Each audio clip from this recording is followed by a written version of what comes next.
Not bad, huh?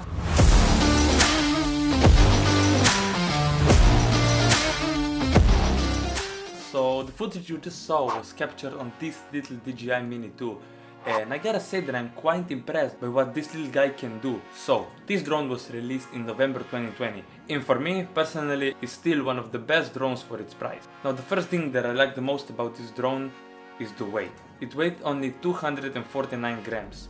That means that you can fly almost all around the world and you don't need a license, all you need is a registration. The second thing that I like the most is the size. I know that if the wind picks up it's quite difficult to fly, but I was flying it in quite a windy conditions and all I can say is that it held up quite okay, but the battery drained a little bit quicker. But yeah, it's the perfect size to put it in the lens pocket and go on a hike or on a shoot.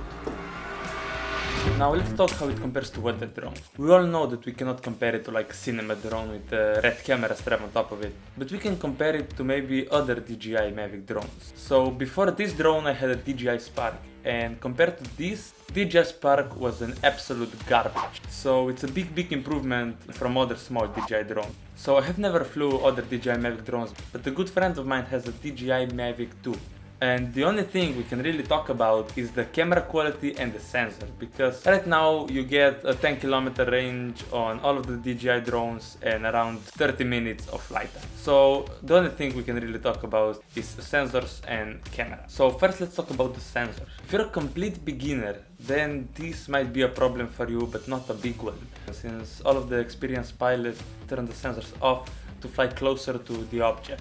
So the fact that this does not have sensor is negligible. Now when it comes to camera quality we can talk a little bit more. I found one main issue, and that is when you do heavier color grading, the image falls apart quite quickly. I think that is because of the small camera sensor, but correct me if I'm wrong. Besides that, I didn't find any issues with it. Now, is the overall quality of this drone still good?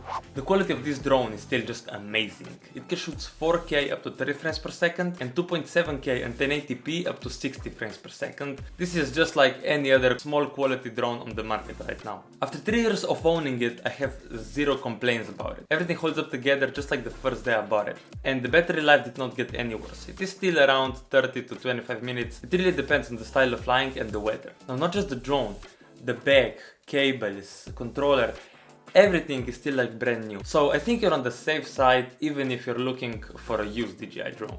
So, is this drone still worth it in 2023? My answer is 100% yes, because it can shoot 4K and 4K is more than enough in these times. And the second thing is practicality. I don't think you can buy a better drone under 250 grams in this price range. And of course you can go and buy a new DJI Mini 3, but that will cost you a fortune. So if you're looking into buying a cinematic drone for a reasonable price, I prefer you look for a used DJI Mini 2 that is in perfect conditions. And I'm not gonna told you, yeah, save a little bit more and buy a better drone, because I'm talking if the DJI 2 is still good in 2023. And for me, it's still amazing. But of course, if you want, you can save a little bit more, buy a better drone. But in my opinion, with the Mini 2, you get the best price to quality ratio. I hope you find this video useful and that the decision of buying a new drone or keeping the old one will be easier. If you have any questions, ask them down in the comments and I will answer you all. Bye till the next time.